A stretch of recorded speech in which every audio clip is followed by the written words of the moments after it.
بەرپرسی ئەو خۆپیشاندان و ناڕەزایەتەی کە دەرچوانی زانکۆ و پەیمانگاکان کە لە هەمان کاتدا کە سوکاری ئەمفالکراون و شەیدانی هەرێمی کوردستانن داوای دامەزراندنیان دەکرد دیارە ماوەیەکە ئەوان داوای ئەم دامەزراندنە دەکەن و داواکاری ئاڕاستەی ئەنجومەنی وەزیرانی هەرێمی کوردستان دەکەن بەڵام وەکو خۆیان دەڵێن کە من هەوڵمدا یەکێک لەوان لە نێو بەرنامەکەدا ئامادە بێت بەڵام بە حکمەوەی کە کاری دیکەیان هەبوو نەیانتوانی بۆی زیاتر گوێبیستی داواکانیان بین داخوازیان چییە وەڵامی لایەنی پەیوەندیدار بۆ دامەزراندنی ئەمان چییە لەسەرم بابەتە وردەکاریەکانی کێشەکانیان ڕاستەخۆ لەگەڵ بەڕێز ڕۆژان محەممەدکە بەڕێزیان ئەندامی پەرلەمانی کوردستانن و هەروە لیژنەی شەیدان و ئەنفالکراونن لە نێو پەرلەمانی کوردستان ڕاستەخۆ لە هەولێرەوە میانی ئێمە گفتوگوی زیاتر لەگەڵ ئەودا دەکەین کێشەکانیان و بەدەچوونەکانی پەرلەمان چییە بۆ ئەمان و کێشەی دانەمەزراندنیان ڕۆژان خان زۆر سپاس بۆ ئامادەبوونت جەنابەت ئەگەداری کە دوێنێ ئەو دەرچوانە خۆپیشاندانی و ناڕزایەتیان دەردەبڕی ینی کێشەی ئەم دەرچوانە چییە بۆچی وەڵام نادرێنەوە سڵاو لە بەڕێستان بە ناوی خۆی گەورە دیارە ئەو خۆپیشاندانە لەلایەن کۆمەڵێک کوڕ و کچوونەوە و کە سوکاری ئەنفالکراوان بوون لە سنووری ئیدارەی گەرمیان و چەم قەزای چەمچەماڵ کە هاتبوونە هەولێر بۆ بەردەم ئەنجومەنی وەزیران و بۆ بەردەم هاتبوون بۆ وەزارەتی کاروباری شەهیدان و ئەنفالکراوان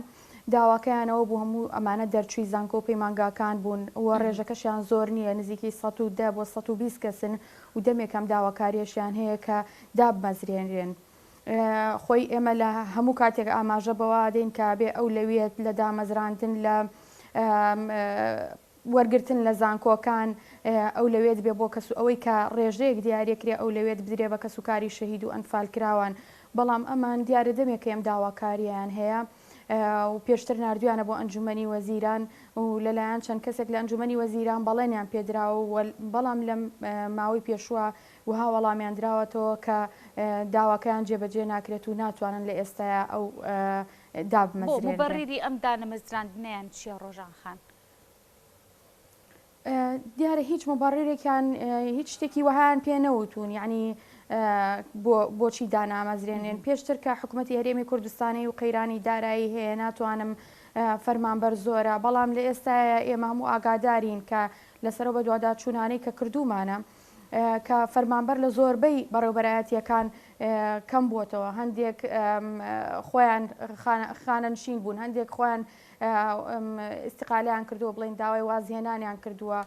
دوای ئەوە ڕێژەی مردن چەندێکە بوو بێ هیچ کەسێ لە جێ ئەوانە دانراوە بە تایبەت لە سنووری پارێزگای سلێمانی و ئیداری گەرمیان و ڕاپەڕینە یعنی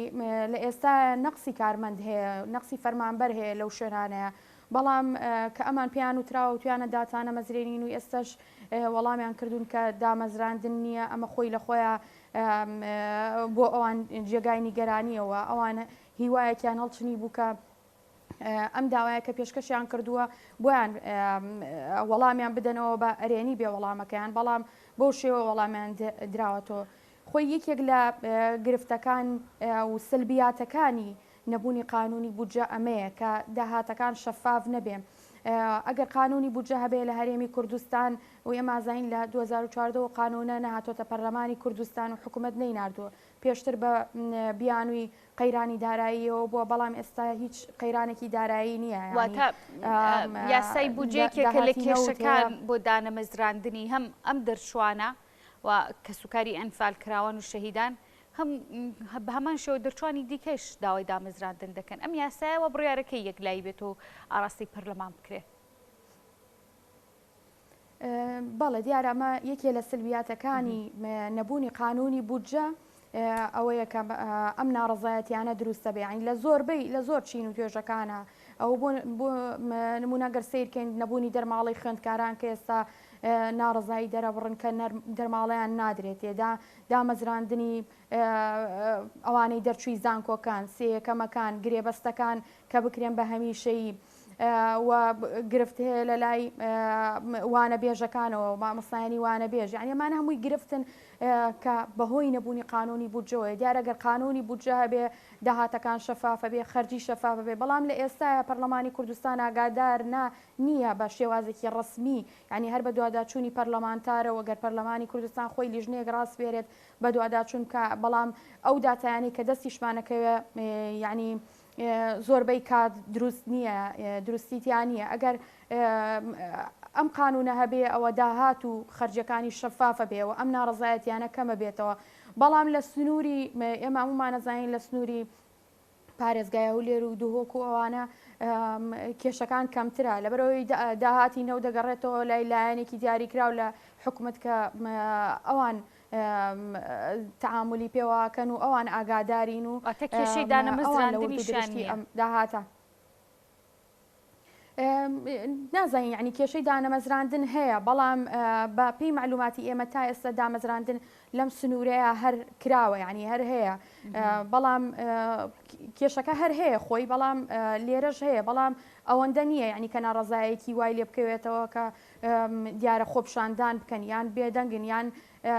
نازانانی هۆکارەکەی چیەوەیە کە ڕێگە زۆر بە خۆپشاندان نادرێت کە هۆکاری تری لە پشتەوەیە بەڵام داواکاری بۆ دامەزراندن هەر هەیە ینی ئەگەر پێشتر لە 2007 تا 2007 لە جیاتی داران هەبوو کە حکومت ئەوەیە کرد ئەگەر کەسێک گوازی بێنە کەسێکی کە لە جێگەیدانە بەڵام ئێستا ئەوەش نەماوە ینیەوە چەند ساڵە بۆ نزیکەی 5 ساڵە ئەوەش ڕاگیراوە ئەو هەموو دەرچووە کە تەخەڕوجەکەن لە زانکۆ و پەیمانگاکان ئەی دانەمەزرێن ئەی چی بکەن ینی چی ئومێدە بە خوێندن هەبێ ئەمانەیە هەموو تاکێکم کۆمەڵگایە خوێنەواری هەبێ و بەرزترین بڕوانامەکانی بێ بەڵام ئەی دانەمەزرێ ئەو هەموو مەسروفە کات لە خوێندنە دواتریش دانامەزرێ ینی باش ڕۆژانتریش دەوەیە کە پێشەنگی بدرێ بە کەسوکاری شەهید و ئەنفال کراوان باش ڕۆژان خان دواتر دێمە سەر ئەوەی کە چی بۆ کەسوکاری ئەنفال کراوان دەکرێت لە نێویشاندا دامەزراندن بەڵام ئەم دەرچوانی کە دوێنێ خۆپشاندانیان کرد و ماوەیەکە و خۆشیان دەڵێن کە ئەوان داواکاری ئاراستی ئەنجومەنی وەزیرانەکەن بۆ دامەزراندن وەڵام نادرێنەوە لە ڕووی بڕوانامەوە بڕوانامەکانی ئەمانە چۆنە قابلیەتی دامەزراندنی هەیە بەڵێ هەموو ئەوانە هەموو بڕوانامەی بڵین دەرچووی زانکۆ و پەیمانگاکانن یعنی تیانە خوێندنی باڵا ماستەری هەیە هەیەە دوو بڕوانامەی هەیە ینی تا ئێستا دانەمەزراوە ئەمانە هەموو داواکانیان ڕەوایە و پێویستە حکومت یعنی حکومت چییە حکومت وەسیلەیەکە بۆ ئەوەی خزمەتی هاوڵاتیانی خۆی بکە ئەگەر تۆ خزمەتی کەسوکاری شەهیدانت پێ نەکرێت ئەگەر خزمەتی خوێندکارانت پێ نەکرێت و دەرماڵیان نەدەیتێ ئەگەر منحەی کەسوکاری منحەی بەرکەوتوانی چەکی کیمیایی ببڕیت بە هەندێک پاسا و کە خۆت دادناوە ئەگەر بێت و منحەی ڕزگار بوانی ئەنفال بە شێوازێک لە شێوازەکان کە خۆ پێوەرێ خۆیان پێوەرێکیان بۆ داناوە لە حکومت ببرزڕێ ینی چەندین کێشەیتر لەم هەرێما هەیە ئەی حکومت ینی واتای چی کە خزمەتی هاوڵاتیەکانی خۆی نەکە و ئەمە ئەم نیگەرانیانە کە دروستە بێ بە زۆری لە سنووری پارێزگای سلێمانی و لە سنووری بڵێن ئیدارەی گەرمیان و ڕاپەڕین و قەزای چەمچەماڵ و ئەوانەیە دروست بوویان ئەم نیگەرانیانە ئەمەش ینی بە بڕایەمە بەرنمەیەکی بۆ داڕێژراوە بۆی لەو سنوورە دەنگی ناڕزایی هەبێت ینی دایما دەنگی ناڕزایی هەبێت لەو سنوورەیە و ئێمە هەمومان نەزانین لەو سنوورەیە ئازادیەکان زیاتر فراهەم کراوە و فراهەمە بۆ هەموو تاکێک بۆیە چنە سەر جادە و خۆپشاندانەکەن داوای مافی ڕەوای خۆیانەکەن و ئێمەش پشتیوانیانەکەین بە هەموو شێوەیە لەگەڵیانین ینی ئەم کۆمەڵە دەرچووە دانەمەزراوە پێش نزیکەی 2 مانگ بوو داواکاریەکانیان هێنا بۆ ئێمە و ئێمە ئیشمان کردو بە دوواداچوونمان کردو ئەوان بە ئێمەیان وتەوە کە بەڵێنیان پێدرابوو لەلایەن وتەبێژی حکومت لەلایەن ئەنجومەنی وەزیرانەوە بەڵێنیان پێدراوە لە ئیدارەی ئەوێ کە دابمەزرێن و ئێستا وەڵامیان دراوەتەوە بەم شێوەیە ینی ئەمە خۆی لە خۆی دانیگەرانیەکی زیاتری دروست کردووە لەلایەن کە دانامەزرێنرێن بۆ ئێمە بە هەموو شێوێ پشتیوانیانەکەین ئەمە پشتیوانیەکانی ئێوە چۆنە لە نێو پەرلەمانە ئەم لیژنە تایبەتی کە جەنابش لە نێو لیژنەکەی لیژنەی تایبەت بە کاروباری شەیدان و ئەنفال کراوان چی دەکرێت بۆیان ئەوە داواکانیان پەرلەمان ئاگادارێتی ئەنجومەنی وەزیران ئاگادارێتی حیزبەکانیش بێگومان لەسەر ئاستی ئیداریش ئاگاداری کێشەکەیانن لە نێو پەرلەمانەوە گەر دەست پێ بکەین ئەو لیژنەکەی کە جەنابەت تێیدا ئەندامی چی دەکرێت بۆ داخوازی ئەم دەرچوانە لە ئایندەیە دەشێ هەوڵی زیاتریان بۆ بدەن و لۆبیە بێ بۆ سەر حکومەتی هەرێمی کوردستان بەڵێ بەڵێ دیارە ئێمە وەکو من وەکو ئەندامێکی لیژنەی کاروباری شەهیدان و جینۆساید و زیندانیانی سیاسی و هەموو ئەندامانی لیژنەکەش پێشتر کارمان کردووە و بە تایبەت لە ساڵی 2021 ئێمە راپۆرتمان ئامادە کرد لە کاتی یادی تاوانی ئەنفالە راپۆرتمان ئامادە کرد یعنی لەسەر ئەو کەم و کورتی و کێشە و گیر و گرفتانەی کە لە سنووری ئیداری گەرمیان و قەزای چەمچەماڵە هەیە یەکێک لەو خاڵانەوە بوو کە پێشەنگی لە دامەزراندنا بدێ بە کوڕ و کچ و کەسوکاری ئەنفال کراوان و شەهیدان بەڵام بێگومان تا ئێستا ینی وەڵامێک نەبووە ینی ئیسیجابەیەک نەبوو بۆ ئەوەی کە ئێمە ببینین ئەمە کاری لیژنەکەمان کردومانە بەڵام خۆتان نەزانن کاری پەرلەمان ینی ڕوونە کاری پەرلەمان قانونی بودجە و پەسەندکردنی قانونی بودجێ و بە دوواداچوونەوە یاسادانانە ئێمە بە دوواداچوونەکانی خۆمان کردووەوە بەڕاستپاردە ئاڕاستەی حکوومەتی هەرێمی کوردستانمان کردووە کە دەبێت پێشەنگیان پێ بدرێت و دابمەزرێنن چەندین کێش و گیر و گرفتی تریشیان هەبووە هەموو ئەو ڕاستپاردانەمان ئاڕاستی حکوومەتی هەرێمی کوردستان کردو بەڵام ئەو وەڵامانەی هاتۆتەوە بۆ پەرلەمانی کوردستان یعنی جێبەجێکردن نییە هەر وەڵامێکە و لەسەر وەرەقە دراوەتەوە بە پەرلەمانی کوردستان ئەمە دەسەڵاتی پەرلەمانی کوردستان و ئەمە ئەرکەکانی پەرلەمانی کوردستان و پەرلەمانتارە ئێمە بە گاندومانە بە حکوومەتی هەرێمی کوردستان و بە دوواداچوونمان بۆ کێشەکانیان کردووە و پشتیوانیشیانین بەڵام تا ئێستا کە وەڵام نەدراوەتەوە ئەو ئەرکە لەلایەن حکوومەتەوەی کە جێبەجێی نەکردووە ئەرکەکەی خۆی جێبەجێ نەکردووە خزمەتی هاوڵاتیەکانی وەکو پێویست نەکرد. باشە ڕۆژان خان سەبارەت بۆ خۆپیشاندانانە و ناڕزایەتی و گرتبوونەوەی کە دەکرێت دیارە من لەگەڵێکێک لە خۆپیشان دەرەکان یاخود ئەوانی کە دوێنێ لە ئەنجومنی لە بەردەم ئەنجومنی وەزیران و قەڵای هەولێرە گرت بووبوونەوە ئەوێت ئێمە لە کاتی خۆپیشاندانەکە ژمارەیەکی هێندە زۆر نەبووین بەڵام هێزێکی زۆرمان بۆ دانرابوو کە ڕێگریان لێکردین بۆ خۆپیشاندانەکان مەترسی لەسەر ژیانمان هەبوو ینی لە ڕووی پاراستنی ماف و ژیانی هەم خۆپیشاندەران و کە سوکاری شەیدان و ئەنفال کراوان ئاگداری ئەم بابەتەن ئێوە و چۆن دەکرێت بەم شێوەیە لەگەڵ کەسوکاری شەیدان و ئەنفال کراوان ماڵم بڵکرێت لەنەو پایتەختی هەرێمی کوردستان. بەڵێ دیارە هەر لەو کاتی کە بڕیاریاندا ئەوان بێنە هەولێر من ئاگادار بووم و هەر لەو کاتەشی کە هاتنە ئێرەوە ئەو هێزە لە دەوریان کۆکرایەوە من ئاگادار بووم و کەناڵەکانی ڕاگەیاندنیش زۆریان ئاگادار بوون لەگەڵیشانە من قسەم کردووە کە ئەو هێزان لێ کۆکراوەتەوە ئەوان خۆپیشاندانێکی مەدەنیانە داوای ڕەوای خۆیان گەیاندووە ینی کۆمەڵە کەسانێک بوون کە هەموو بڕوانامەیان هەیە کە هەموو ئەوانە بوون کە